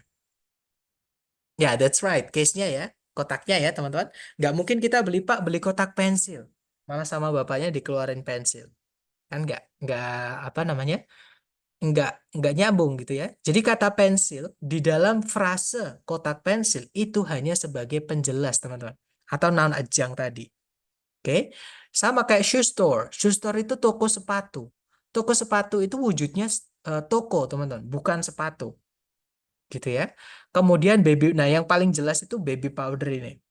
Kalau kita beli ke toko, Pak beli bedak bayi. Nggak mungkin sama bapaknya dikeluarin bayi. Pasti dikeluarin bedak. Jadi kata bayi, di dalam frase bedak bayi, itu hanya sebagai penjelas. Gitu ya. Atau kita nyebutnya noun adjunct. Dia kata benda. Bayi itu kata benda, teman-teman. Sama kayak sepatu, sama kayak pensil gitu ya. Di situ difungsikan sebagai penjelas saja yang menjelaskan kata benda. Menjelaskan kata benda case artinya kotak atau bungkus gitu ya. Store artinya toko, powder artinya bedak seperti itu. Nah, kemudian noun adjunct itu selain dibuat dari kata benda murni, dia bisa juga dibuat dari gerund. Gerund itu apa? Gerund itu adalah verb ing yang fungsinya sebagai kata benda. Nah, karena kata benda itu bisa jadi noun adjunct, gerund ini juga bisa jadi noun adjunct, teman-teman. Contohnya adalah drawing pen, artinya pena untuk menggambar atau pena gambar. Ada juga running shoes, sepatu lari. Sepatu untuk berlari. Sewing machine, mesin jahit. Mesin untuk menjahit. Dan masih banyak lagi. Misalkan kita mau bilang, mungkin buat teman-teman yang Muslim ya, yang Muslim, kita mau bilang sajadah. Sajadah itu adalah praying mat. Praying mat itu kalau diartikan kata per kata, apa namanya? Alas untuk sholat atau alas untuk beribadah. Seperti itu. Alas untuk berdoa seperti itu. Nanti lebih gampangnya kita nyebutnya sajadah karena memang saya nggak tahu ya tempat itu kayaknya bahasa Arab seperti itu. Nah, itu tadi adalah jenis-jenis kata sifat ya, teman-teman. Jadi sekali lagi kata sifat itu fungsinya menjelaskan kata benda atau mensifati kata benda. Nah, kalau dia nempel di sebelum kata benda, itu nanti ada tiga kemungkinan ini, teman-teman, urutannya ya. Yang pertama determiner, deskriptif, kemudian non-adjunct. Nah, determiner ada 6 tadi, sudah saya urutkan. Jadi kalau ada lebih dari satu, ya urutannya sesuai yang saya sampaikan tadi ya. Kemudian berikutnya setelah determiner ada deskriptif, ada 8 kategori tadi yang sudah saya urutkan juga, teman-teman. Kemudian setelahnya ada non-adjunct, ada noun, ada yang gerund. Kemudian setelahnya diikuti kata benda yang dijelaskan. Contohnya tadi case, contohnya tadi store, powder, dan seterusnya tadi. Nah, tapi jarang sekali semuanya keluar itu nggak pernah teman-teman. Pasti nanti keluarnya acak gitu ya. Kadang artikel diikuti kardinal, kemudian diikuti mungkin participle, terus diikuti noun adjunct dan benda seperti itu. Nah, saya sampaikan supaya teman-teman tidak bingung ketika ada adjektif yang lebih dari satu. Karena itu sering keluar teman-teman di pilihan ABCD seperti itu. Atau mengurutkan kata. Nah, atau mungkin kita ke contoh soal. Karena saya lihat sepertinya teman-teman tidak ada masalah. Sekarang kita coba dulu ke penerapannya ya. Nah, pertanyaan saya ke teman-teman nih, di pilihan, di soal, teman-teman apakah menemukan kata kerja yang bisa jadi predikat? Kalau ada, kira-kira yang mana nih, teman-teman? Oke, good. Jadi ada kata, maaf teman-teman, kepencet sebentar. Nah, jadi predikatnya adalah aroused, kemudian subjeknya adalah social crusade ya. Social crusade ada kata benda terletak di sebelumnya predikat dan dia lepas, maksudnya lepas itu tidak ada preposisi sebelumnya. Oke. Kemudian kalau ditarik ke belakang lagi, sudah tidak ada predikat lagi, juga sudah tidak ada conjunction yang menghubungkan dua subjek, dua predikat. Kalimat sudah lengkap, tidak ada masalah dengan sentencing. Berarti masalahnya adalah di phrasing. Kalau masalahnya di phrasing, teman-teman lihat titik-titik berada di dalamnya siapa.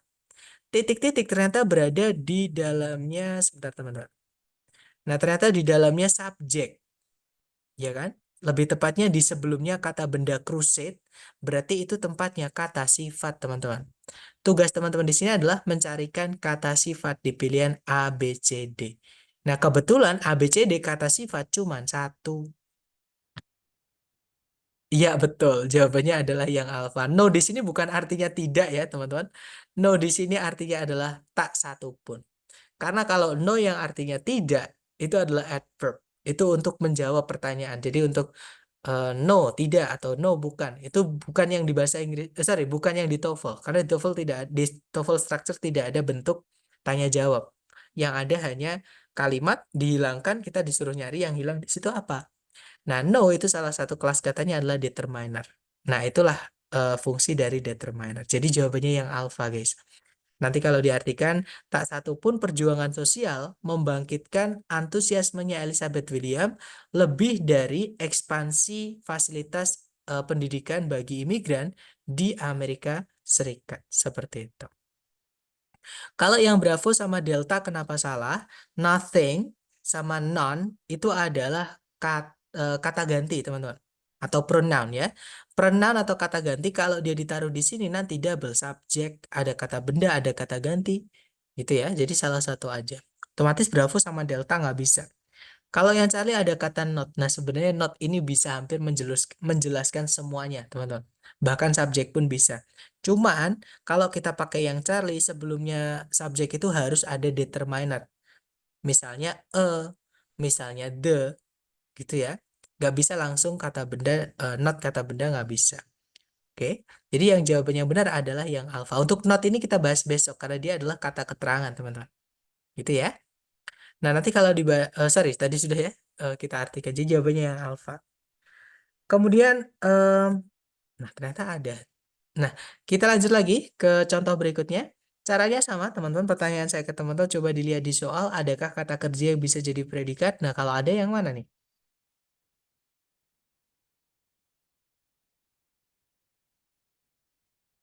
Iya, ada can achieve ya. Jadi can itu auxiliary, verbnya adalah achieve. Dia lebih tepatnya dari keluarganya model auxiliary. Nah, ada auxiliary verb sebagai predikat. Subjeknya bukan Greyhound ya, karena ada koma satu, teman-teman. Subjek predikat itu tidak boleh dipisah oleh satu koma.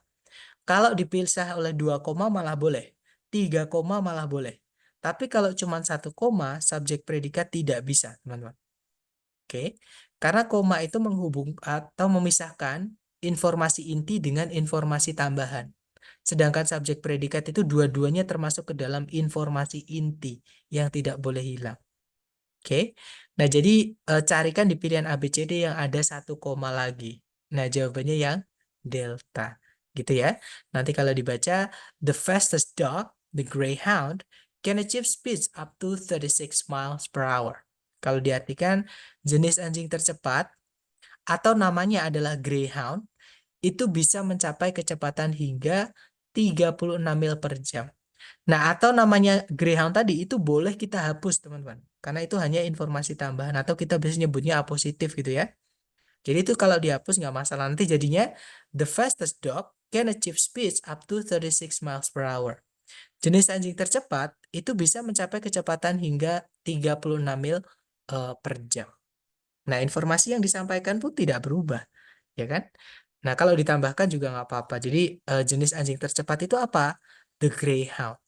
Seperti itu. Lanjut lagi ke contoh berikutnya. Caranya sama, dicari predikat dulu ya. Di situ ada is, teman-teman.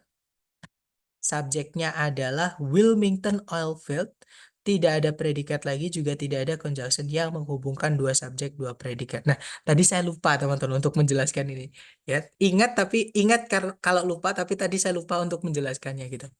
Jadi kalau ada penanda jumlah, contohnya one ini ya, kemudian setelahnya ditambahi dengan kata of. Nah, kata of ini setelahnya tidak boleh langsung diikuti kata benda atau noun. Harus ada the atau teman-temannya the nomor satu 2 3 tadi. Determiner nomor satu 2 3 tadi, teman-teman. Nah, jadi dicarikan A, B, C, D yang ada the atau teman-temannya the. Yang di awalnya ya. Nah, di pilihan A, B, C, D yang ada the-nya cuma satu. Yaitu yang Bravo. Nah, kalau sudah tahu triknya itu enak banget, teman-teman. Langsung kita lihat, oh, one of, oh, fix ini ada the, harus ada the di situ. Di pilihan ganda, dan ini umum, teman-teman. Di pilihan ganda memang kadang the yang ada the-nya cuma satu. Gitu ya. Nah, jadi jawabannya yang Bravo. Oke. Nanti kalau dibaca, the Wilmington Oil Field, in Long Beach, California, is one of the most productive oil fields in the continental United States. Kalau diartikan, ladang minyak Wilmington di Long Beach, California, merupakan salah satu dari ladang-ladang minyak yang paling produktif di kontinental itu di daratan Amerika Serikat. Kurang lebih seperti itu. Gitu ya. Lanjut ke contoh terakhir, teman-teman. Caranya sama, dicari predikat dulu. Di situ ada kata results. Subjeknya adalah federal type. Sebentar, ada pertanyaan dari Miss Shirley. Subjek pakai the, objek harus pakai the gitu, Kak. Nggak apa-apa, teman-teman. Kalau beda bagian kalimat, tidak apa-apa. Yang nggak boleh itu kalau misalkan satu kata benda di subjek. Contohnya ini ya, teman-teman. A federal type, ini kan subjek kan? Eh, kata benda yang dijelaskan adalah type, atau kata benda intinya adalah type. Sudah ada dikasih the lagi, itu nggak boleh, teman-teman. The federal type atau the a federal type, itu nggak bisa. Gitu ya. Yang nggak boleh itu kalau misalkan di satu bagian kalimat atau satu kata benda dijelaskan lebih dari satu determiner nomor 1, 2, 3. Itu yang nggak bisa. Tapi kalau misalkan di sini government-nya itu dikasih kepemilikan, misalnya dikasih, nggak apa-apa karena dia bagian kalimat yang lain atau kata benda yang lain, bukan yang dijelaskan oleh seperti itu. Gitu ya.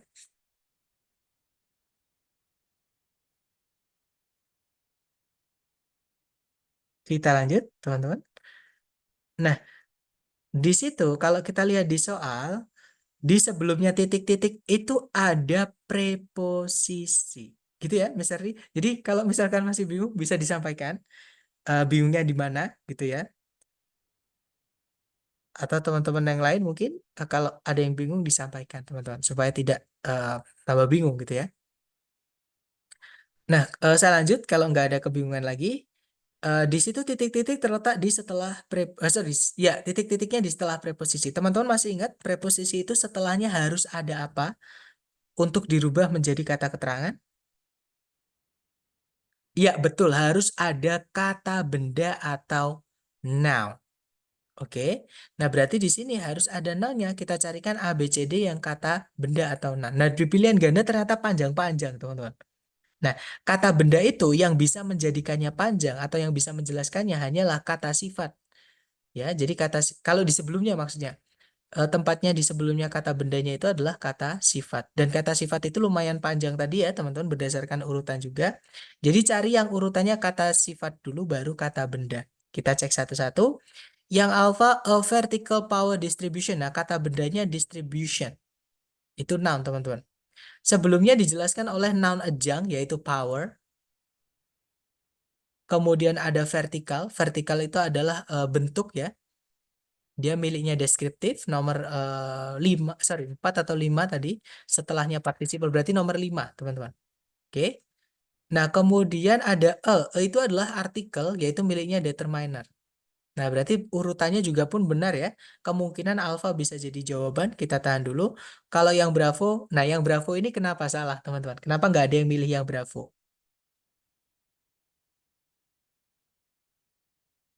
Atau kesalahan di jawaban Bravo itu apa? Ada yang tahu?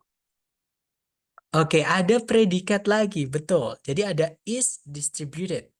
Kalau is distributed itu kan jelas ya, auxiliary verb dia predikat, teman-teman. Artinya power ini subjek. Nah, ada subjek, ada predikat lagi, tidak ada conjunction, tidak bisa. Jadi yang Bravo gugur, teman-teman. Kalau yang Charlie, nah tadi kan preposisi itu butuh kata benda setelahnya untuk dirubah menjadi kata keterangan. Sedangkan ini yang Charlie tidak ada kata benda sama sekali. Vertically itu kata keterangan, distributed ada ed-nya ya, dia adalah verb 3. Kata sifat, teman-teman. Nggak ada kata bendanya, jadi yang Charlie juga tidak bisa. Nah, kalau yang delta itu ada is-nya, teman-teman. Nanti predikatnya jadi double, ya kan? Otomatis yang delta tidak bisa. Oke, jawabannya adalah yang alpha. Nanti kalau dibaca, a federal type of government results in a vertical power distribution. Jadi, jenis pemerintahan federal itu berdampak pada penyaluran kekuasaan secara vertikal. Seperti itu. Oke. Nah, gimana nih? Mungkin ada yang pengen teman-teman tanyakan dulu sebelum kita lanjut ke latihan buat teman-teman. Silakan.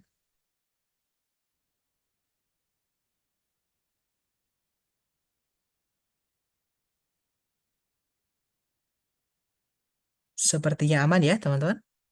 Oke, kalau tidak ada pertanyaan, kita lanjut ke latihan buat teman-teman. Sebentar, saya mute dulu ya.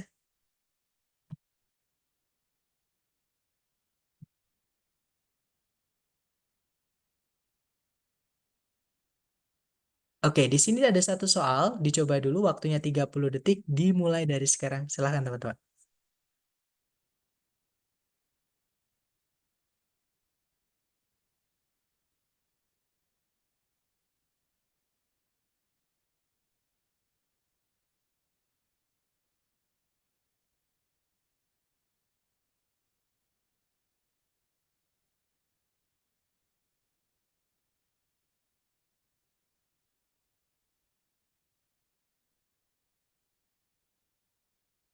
Oke, waktunya habis. Silahkan jawabannya dikirim di chat. Dan saya lihat semua menjawab delta ya. Kita cari bareng, teman-teman, jawabannya. Di situ ada kata kerja happen. Subjeknya adalah droughts, artinya kekeringan-kekeringan atau wabah kekeringan gitu ya. Kemudian tidak ada predikat lagi, juga tidak ada conjunction yang menghubungkan dua subjek, dua predikat, artinya kalimat sudah lengkap, nggak ada masalah dengan sentencing. Nah, titik-titik itu terletak di dalam subjek, teman-teman. Lebih tepatnya di sebelum kata benda di subjek. Nah, itu tempatnya modifier atau penjelas dari kata bendanya, yaitu kata sifat. Jadi cari ABCD yang kata sifat saja. Kalau yang alfa salah karena ada preposisi of. Nanti jadi kata bendanya berubah menjadi keterangan dan kita justru kehilangan subjek. Kalimatnya jadi nggak bisa jadi kalimat gitu ya, teman, karena nggak ada subjeknya. Otomatis yang alfa nggak bisa. Kalau yang bravo, many of them. Nah, kalau them itu kata ganti ya, beda dengan kata benda, teman-teman, yang harus ada the sebelumnya. Kalau them itu tidak perlu dikasih the sebelumnya, karena kata ganti, bukan kata benda. Nah, cuman di sini berarti sudah lengkap gitu. Many of them itu sudah lengkap jadi subjek, ketambahan kata benda drafts, nanti subjeknya double. Yang bravo tidak bisa, teman-teman. Nah, kalau yang Charlie ada many of. Many, maksudnya penanda jumlah, salah satunya adalah many. Dikasih of tidak apa-apa, tidak salah. Nah, tapi tidak bisa langsung ketemu kata bendanya. Harus ada the atau teman-temannya the. Jadi harusnya many of the droughts itu bisa, teman-teman. Nah, tapi itu kan nggak ada the-nya ya, jadi Charlie nggak bisa. Nah, jadi jawabannya yang delta. Nanti kalau dibaca, many droughts happen in regions with minimal rainfall. Jadi, kekeringan-kekeringan terjadi di wilayah-wilayah dengan eh, apa namanya, curah hujan yang sedikit, yang minim, seperti itu. Lanjut ke nomor berikutnya, teman-teman. Dicoba lagi ya, 30 detik dimulai dari sekarang, silahkan.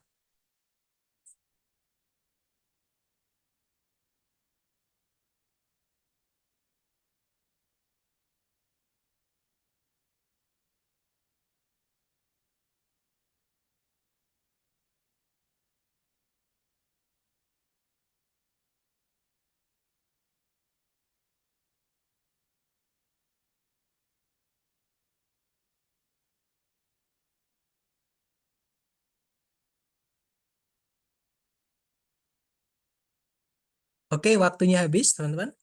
Dan ada jawaban Charlie. Charlie, saya lihat semuanya menjawab Charlie ya, teman-teman. Kita bahas bareng. Cari predikatnya dulu. Di situ ada contain. Subjeknya adalah cell. Sorry, teman-teman. Subjeknya adalah cells ini ya. Tidak ada predikat lagi, juga tidak ada conjunction yang menghubungkan dua SP. Kalimat sudah lengkap. Titik-titik terletak di sebelumnya kata benda. Itu tempatnya kata sifat. Cari ABCD yang ada kata sifatnya. Nah, kalau yang alfa ada subjek lagi, ada predikat lagi, tidak ada conjunction, tidak bisa, teman-teman. Kalau yang bravo, ada predikat lagi, tidak ada conjunction, juga tidak bisa. Nah, jawabannya adalah yang Charlie, yaitu penanda jumlah.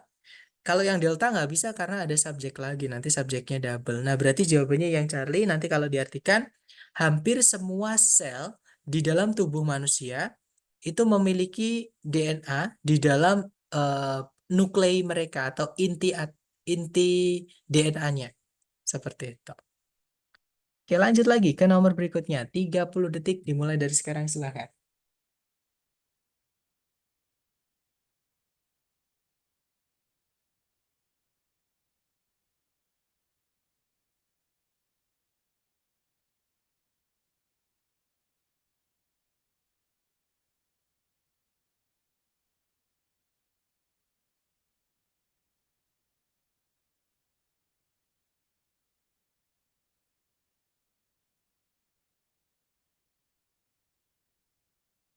Oke, waktunya sudah habis dan saya lihat teman-teman menjawab alpha ya.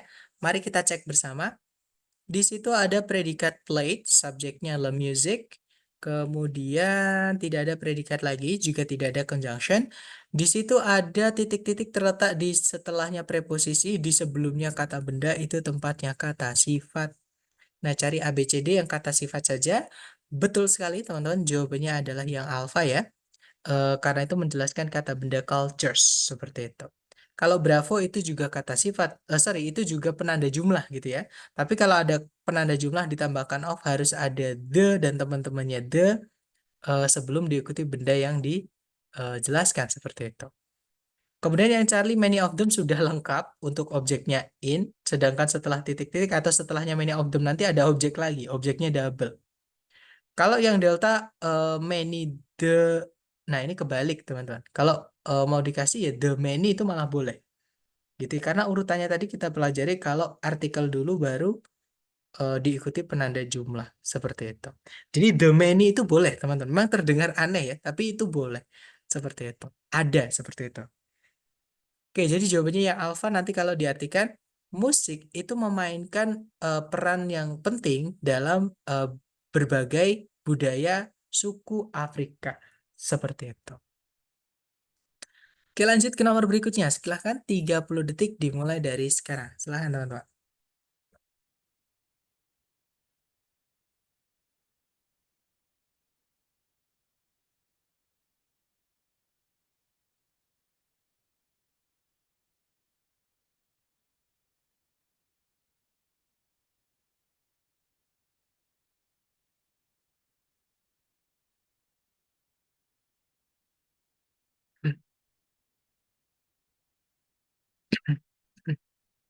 Oke, waktunya habis teman-teman. Dan saya lihat ada jawaban delta. Semuanya menjawab delta ya. Kita cek bareng. Di situ ada predikat delivered. Subjeknya adalah Martin Luther King Jr. Kemudian tidak ada predikat. Ini judul ya teman-teman. Jadi nggak usah dianggap subjek predikat karena ada I subjek predikatnya. Ini judul karena dia hurufnya besar semua.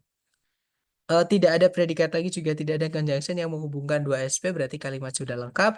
Titik-titik terletak di setelah kata kerja yang butuh objek. Deliver itu menyampaikan.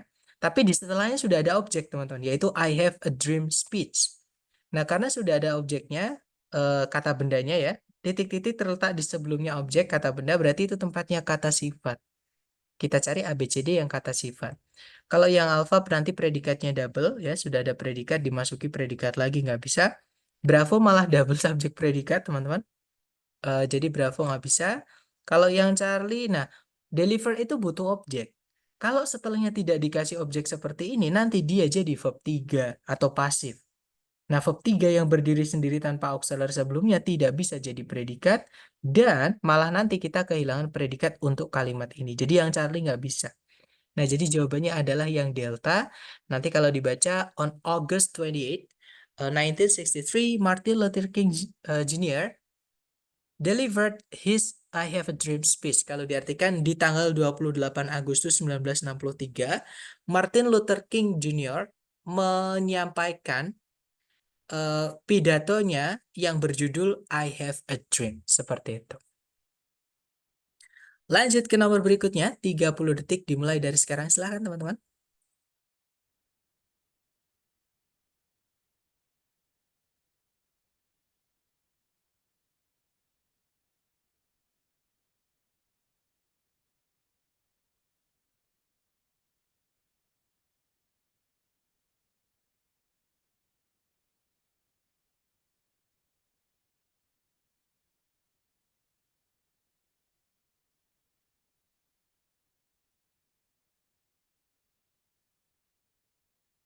Oke, waktunya sudah habis. Dan saya lihat teman-teman menjawab bravo ya. Kita cek bareng teman-teman.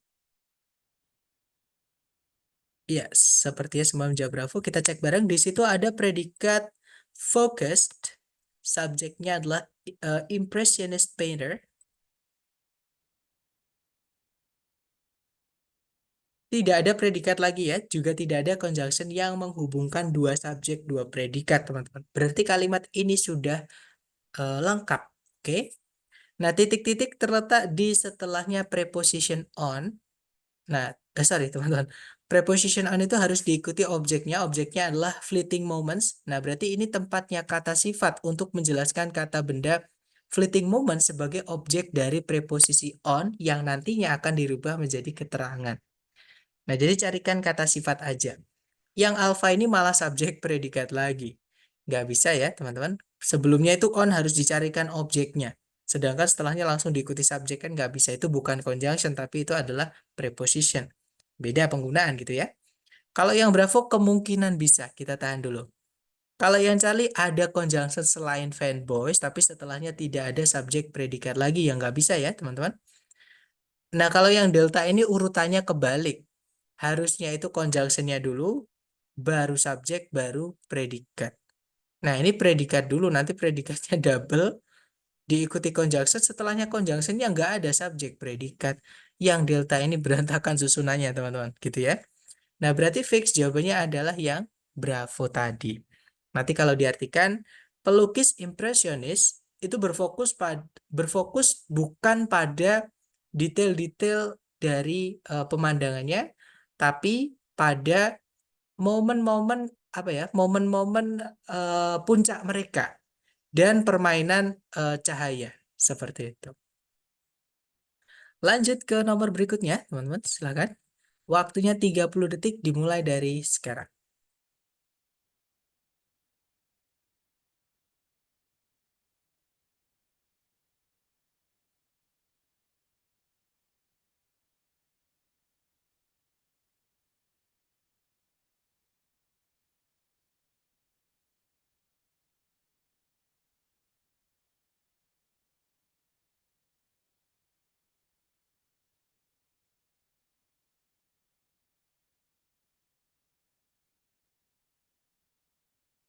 Oke, waktunya sudah habis, teman-teman.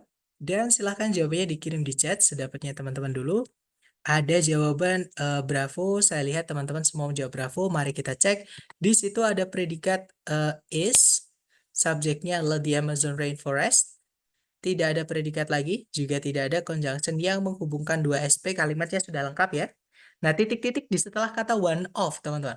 Penanda jumlah, kalau ditambahkan of, setelahnya tidak boleh langsung ketemu kata benda.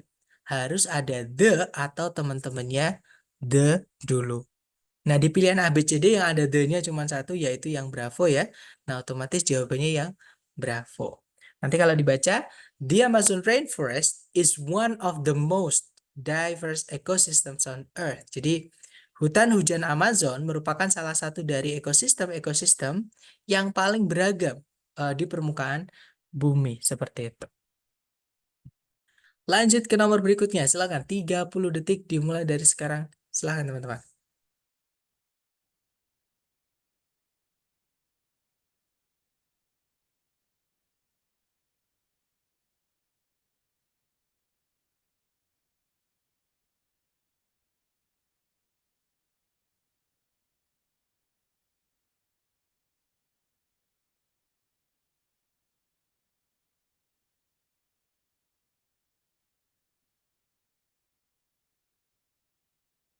Oke, waktunya habis dan saya lihat teman-teman menjawab alpha. Mari kita cek bareng, teman-teman. Di situ ada predikat is, subjeknya adalah the Magna Carta ya. Tidak ada predikat lagi, juga tidak ada conjunction yang menghubungkan dua subjek, dua predikat. Berarti kalimat sudah lengkap. Titik-titik terletak di setelah the most, artinya yang paling, dia menjelaskan kata sifat.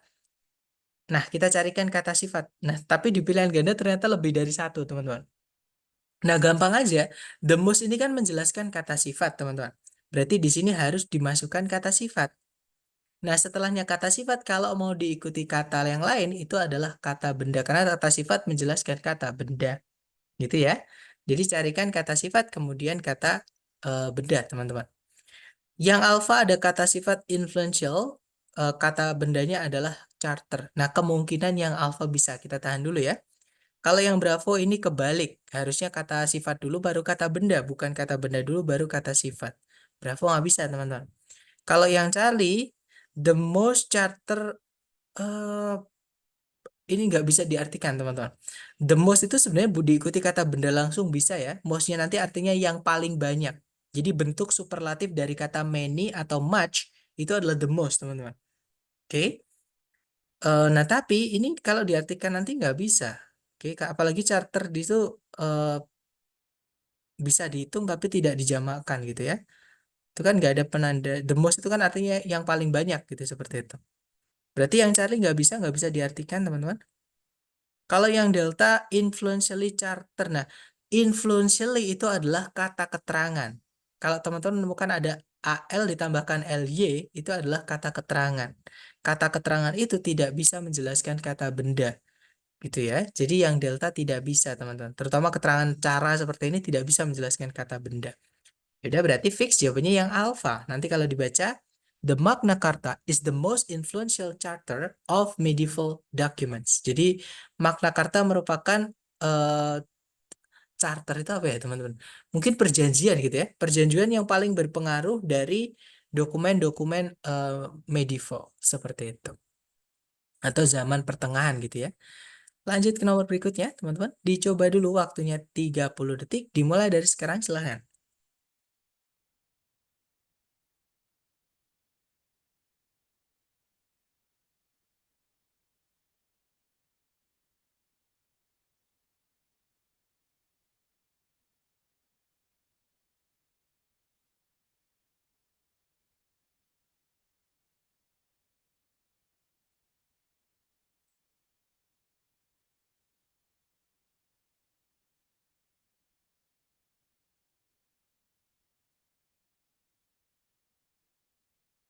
Oke, waktunya sudah habis, teman-teman. Silahkan jawabannya, teman-teman, dikirim di chat sedapatnya dulu.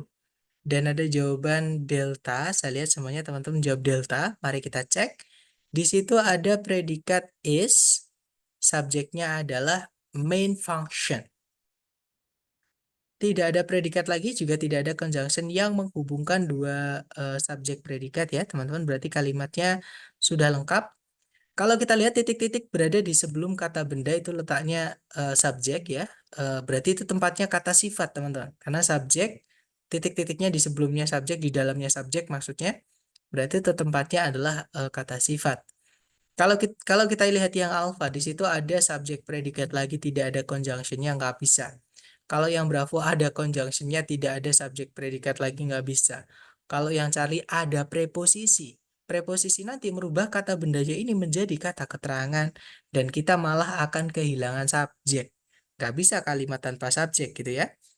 Nah, kalau yang delta ini ada kata sifat. Jadi kejawabannya yang delta, teman-teman. The main function of the circulatory system is to transport blood throughout the body. Jadi fungsi utama dari sistem sirkulasi adalah untuk mengirim darah ke seluruh tubuh. Seperti itu. Oke, good job. Lanjut ke next number, guys. Silahkan. Waktunya 30 detik times yours.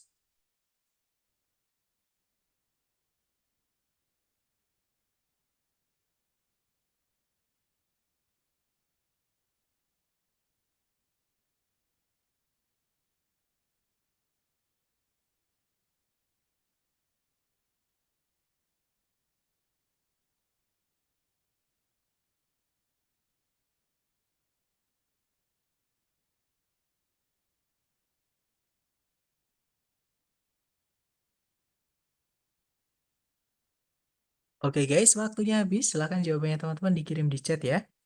Dan ada jawaban alfa, ada juga jawaban bravo. Kita cek bareng, teman-teman. Seperti biasa, dicari dulu kata kerja yang bisa jadi predikat. Di situ ada predikat have, verb 1 ya, teman-teman. Nah, yang belum ada, subjeknya ternyata sudah ada, yaitu two snowflakes. Kemudian tidak ada predikat lagi, juga tidak ada conjunction yang menghubungkan dua subjek, dua predikat. Kalimatnya sudah lengkap berarti ya, teman-teman. Titik-titik itu terletak di dalamnya subjek sebagai penjelas kata benda snowflakes. Nah, ini berarti tempatnya kata sifat. Tugas teman-teman hanya mencarikan kata sifatnya saja. Nah, berarti jawabannya yang alpha ya, teman-teman. Betul, guys. Jadi jawabannya yang no. Kalau yang bravo salah karena ada predikat lagi, nanti predikatnya double dong. Kalau yang Charlie ada conjunction, sedangkan subjek predikat cuma satu ya kan? Kalau yang Delta ada preposisi, sedangkan nanti subjeknya akan berubah jadi keterangan. Kita justru akan kehilangan subjeknya. Nah, jadi jawabannya yang alpha. Nanti kalau dibaca, no two snowflakes have identical crystal structures. Jadi tidak satu pun apa ya bahasa Indonesia ini teman-teman, butiran salju gitu ya, tidak satu pun butiran salju, sorry, tidak ada dua butiran salju itu memiliki struktur atau bagian-bagian kristal yang mirip, artinya pasti berbeda seperti itu.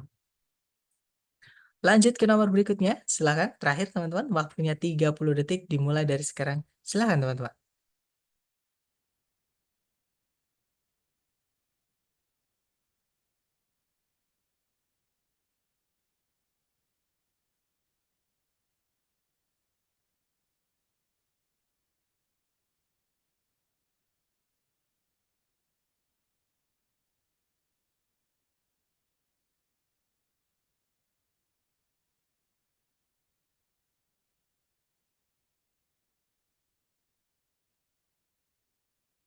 Oke, waktunya habis teman-teman. Dan saya lihat teman-teman semuanya menjawab alpha. Kita cek bareng. Cari predikatnya dulu. Di situ ada was signed, subjeknya Affordable Care Act. Kemudian nggak ada predikat lagi. Subjeknya titik-titik terletak di sebelumnya subjek Affordable Care Act. Berarti itu tempatnya kata sifat gitu ya. Nah, cari ABCD yang kata sifat aja teman-teman. Nah, jawabannya adalah yang alpha. Betul, teman-teman. Kalau yang Bravo salah karena ada conjunction if, sedangkan subjek predikat cuma satu, nggak bisa. Charlie juga sama ada conjunction when, Delta juga sama ada whereby. Gitu ya. Jadi jawabannya yang alpha nanti kalau dibaca, the Affordable Care Act was signed into law in 2010 to make healthcare more affordable and accessible. Gitu ya. Kalau diartikan eh ini nama program ya teman-teman, atau kalau diartikan ya akta eh, care itu apa namanya teman-teman, perawatan gitu ya, akta perawatan yang terjangkau atau yang murah itu ditandatangani atau disahkan menjadi undang-undang di tahun 2010 untuk membuat pelayanan kesehatan itu lebih terjangkau dan lebih bisa diakses atau lebih mudah diakses seperti itu.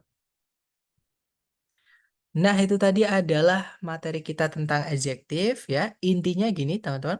Adjektif itu adalah kata sifat. Fungsinya cuma satu di dalam kalimat ya, yaitu mensifati kata benda. Nah, mensifati kata benda itu nanti tempatnya ada dua. Bisa di setelahnya kata kerja yang tidak butuh objek.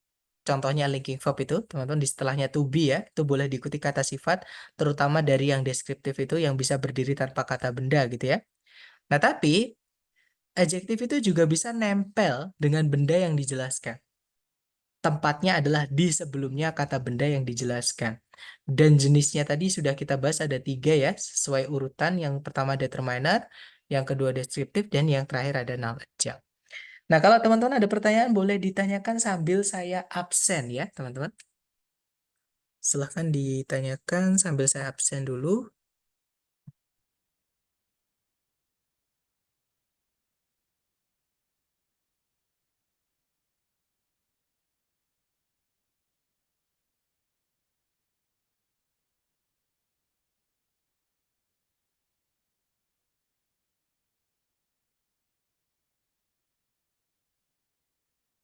Oke, sudah selesai saya absen, teman-teman.